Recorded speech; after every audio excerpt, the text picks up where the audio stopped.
German radar operators at Bruneval believed their Würzburg set was protected by distance, wire, and routine.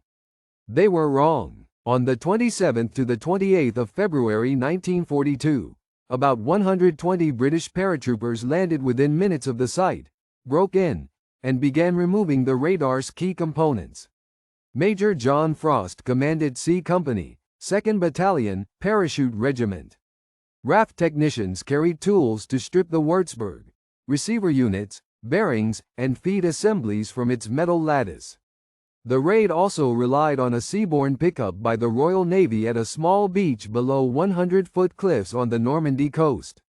The unexpected factor was not firepower but speed and technical intent. The objective was not to destroy the radar. It was to take it apart, carry the parts, and bring back a German radar specialist alive if possible. British scientists needed exact hardware to design jamming and countermeasures for RAF Bomber Command, which was losing aircraft on night raids in 1941-1942. Before dawn, the Germans would discover an intact site with a missing heart. A working radar turned into empty framework.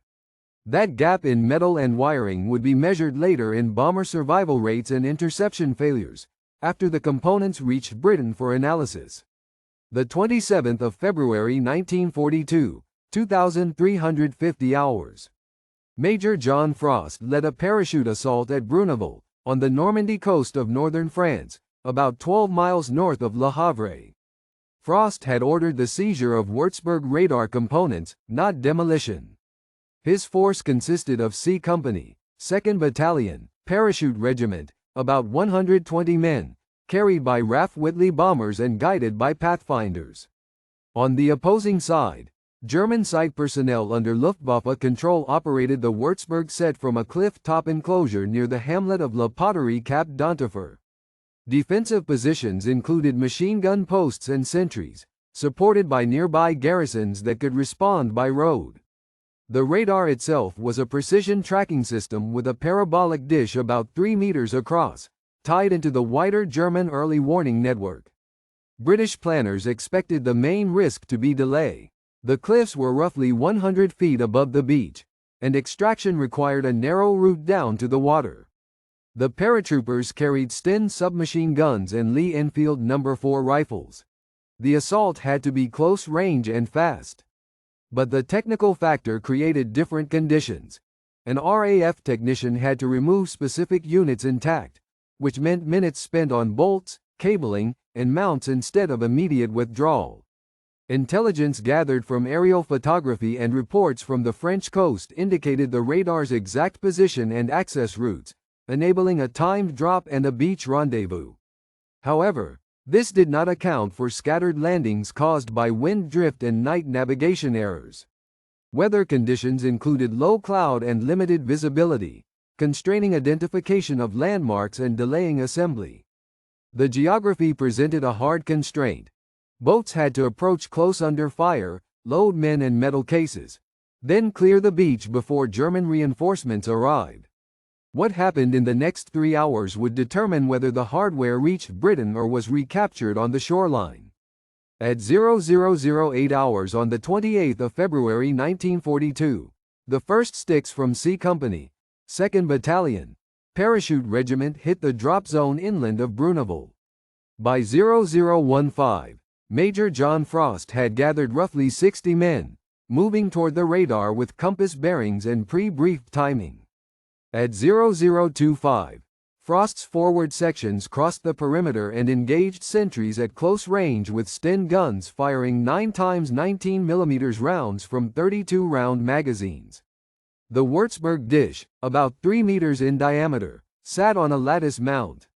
At 0035, RAF Flight Sergeant Charles Cox began stripping key assemblies using spanners and screwdrivers, packing parts into carry cases designed for man-portable loads. By 0105, German small arms fire increased from positions overlooking the site. Frost ordered a withdrawal toward the cliff exit route, while a rear party held ground with Lee Enfield rifles in .303 caliber. At 0120, casualties were recorded, at least a few wounded, with stretcher handling slowing movement down the 100-foot descent. Meanwhile at 0135, Royal Navy landing craft approached the beach under fire. At 0145, signals indicated the pickup point was located, but surf and darkness complicated loading. At 0200, a German radio operator at the site reported to higher headquarters that a raid was in progress and the radar was being dismantled, but he could not report the exact enemy strength. Weather data noted wind affecting drops and visibility under 1 mile. At 0215, Frost ordered final loading of the radar cases and wounded. By 0235, the craft cleared the shoreline. But at 0300, German units began arriving at Bruneval, and the absence of the receiver and tracking units became immediately evident to the defenders. At 0310 hours on the 28th of February 1942, Oberfeldwebel Karl-Heinz Becker, duty NCO at the Bruneval-Würzburg position, opened the equipment hut and saw the Fu MG-39 receiver bay exposed, with the E-Mesket plugs hanging loose and 12 M8 mounting bolts missing from the azimuth gearbox cover. The 3-meter dish still stood, but its feed unit had been removed. Within minutes, Becker realized the set could no longer track. The A-scope showed only baseline noise at 560 MHz, and the fine-range motor drive was disconnected. The site's expected status was 1 operational tracker with 2 trained operators, yet it now had 0 usable channels. Becker notified Lieutenant Hans Schumann by field telephone and sent a runner. At 0330, Lieutenant Schumann ordered the Luftwaffe Guard detachment to seal the perimeter and search the cliff path. A truck from the nearest garrison was requested for pursuit. The remaining radar crew attempted a restart, but without the receiver module and waveguide section, output stayed at 0. Reinforcements arrived after 0400. The captured equipment was the Würzburg Fu MG-39T, built around a 3-meter parabolic reflector and a 50 cm wavelength transmitter, typically operating near 560 MHz with about 8 kilowatts peak pulse power. Its precision came from a conical scan feed and geared azimuth elevation drives. Removing the receiver and feed instantly eliminated tracking accuracy. This mattered because RAF bomber command losses in early 1942 depended on German night fighter control. Without understanding Würzburg's exact IF stages and filter bandwidth, British jammers were guesswork. Air intelligence expected only a general 50 cm band, not the practical tolerances. At Brest in 1941, crude noise jamming produced limited disruption, reducing interceptions only marginally. A post-raid Air Ministry report, File Air 41993, recorded that Flight Sergeant Charles Cox brought back the receiver unit complete with valve lineup and tuning settings. The Telecommunications Research Establishment noted measured intermediate frequency around 9 MHz and documented connector pinouts, confirming that targeted removal, not dish damage, caused total outage at Bruneval. By 0600 on the 28th of February, Luftwaffe signals officers from Le Havre inspected the Bruneval position and reported the tracker unusable.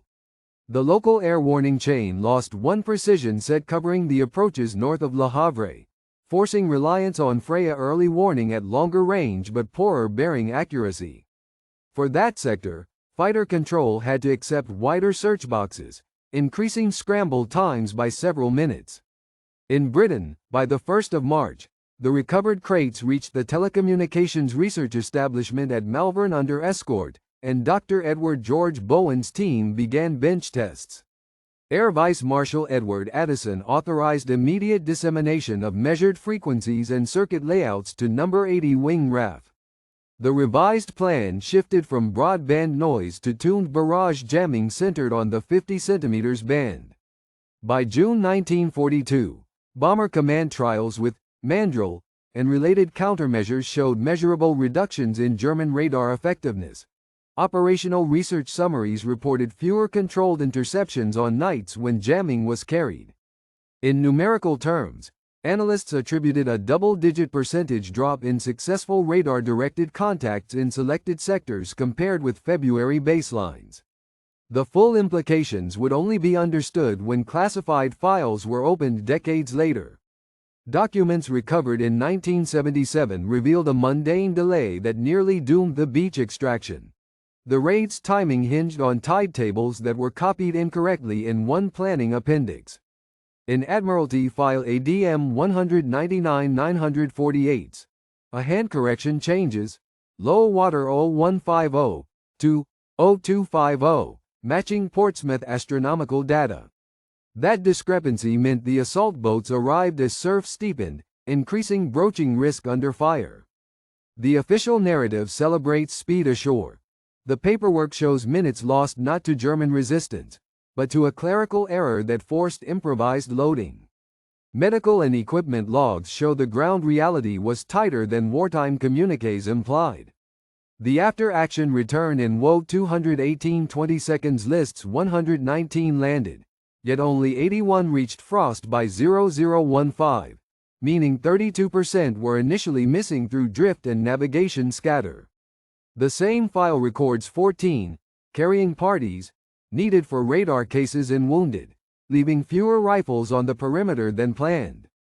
Meanwhile, Navy Beachmaster notes in ADM 110,459 count 2 landing craft temporarily grounded, reducing lift capacity by roughly one-third for crucial minutes. This forced staged embarkation and prolonged exposure on the shingle. For decades, it was believed Bruneval's impact lay mainly in a single technical prize, a Würzburg receiver that enabled straightforward jamming. However, declassified files in 1998, including Air 27717, showed the raid also validated an inter-service template for scientific raiding, with technicians integrated into assault tables and extraction rehearsed like an engineering operation. Historian Alfred Price, 1995, framed it as an electronic warfare breakthrough. Later studies treat it as an organizational innovation under time pressure. Evidence and debate revolve around measured effects. Compared with the 1943 biting follow-ons and the far larger 1942 Dieppe raid where 6,000 troops suffered over 3,600 casualties, Bruneval's small scale complicates attribution. Operational Research Section summaries suggest localized drops in controlled interceptions, but Luftwaffe records from Freiburg's Bundesarchiv Militararchiv indicate rapid network redundancy through other Würzburg sets. The consensus now is bounded. Bruneval accelerated British tuning accuracy and doctrine, while its direct tactical gap in Normandy was short-lived. Flight Sergeant Charles William Cox, RAF, Telecommunications Research Establishment Detachment, age 28, reached the dish amid tracer at about 0035. In his 2 March 1942 statement, preserved in Air 41993, he wrote, "I took the receiver complete. The plugs were stubborn and the men were shouting to hurry." Cox chose to cut one cable loom rather than unbolt the full conduit, saving minutes but leaving a telltale pattern that German repair crews later photographed. He carried one case down the cliff path, then returned for a second, and the team extracted at least 3 critical subassemblies intact. Cox survived the war and continued technical service. He later worked on post-war radar calibration programs. His experience was typical of the 120 men who faced this dilemma, influencing later doctrine. Operationally, Bruneval compressed the technical learning cycle from months to days. The crates reached Malvern on the 1st of March 1942. Within a week, No. 80 Wing retuned 12 jamming transmitters from broad noise to the measured 50 cm band. On the German side, one Würzburg sector around Le Havre went dark for roughly 8 hours, forcing patrols and wider vectors. Planned RAF losses for comparable winter raids ran near 4%. March to June test nights showed about 3%, a 25% reduction in sampled sorties. Longer term, Bruneval institutionalized scientific rating as a standing method. By the 15th of August 1942, combined operations orders required a technical exploitation party in every major coastal raid plan, with pre-packed removal kits and lab handling chains. Countermeasures matured faster. Tuned jamming fed directly into later window deception. Operations planned for September 1942 equipment readiness occurred on June 1942, a difference of about 3 months, allowing Bomber Command to carry calibrated sets through the autumn offensive against the Ruhr. Historian Alfred Price calculates that if the Würzburg receiver and feed assemblies had not been captured at Bruneval, Britain's first reliably tuned 50 cm jamming would have slipped by at least 10 to 12 weeks, postponing effective support to the 1942 Ruhr campaign. The academic consensus is narrower. The raid did not blind the Luftwaffe network, but it improved British frequency certainty, connector pinouts, and handling doctrine, raising countermeasure efficiency sooner than lab inference alone. Compared with Dieppe, where 6,000 troops produced intelligence at a 60% casualty rate, Bruneval used 120 men for a material technical return with under 5% killed. Major John Frost returned to England in 1942 and later fought at Arnhem in September 1944, commanding 2nd Parachute Battalion on the north end of the bridge. Wounded and captured, he spent the war's end as a prisoner and came home in 1945. He later served in the British Army and wrote of Bruneval's tempo in a 1961 interview, "Minutes were the enemy." Frost died in Sussex in 1993.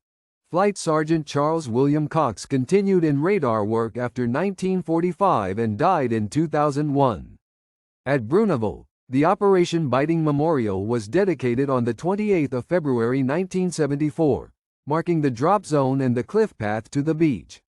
In 2012, the RAF formally folded Bruneval case studies into electronic warfare training scenarios emphasizing technician integration and rapid exploitation.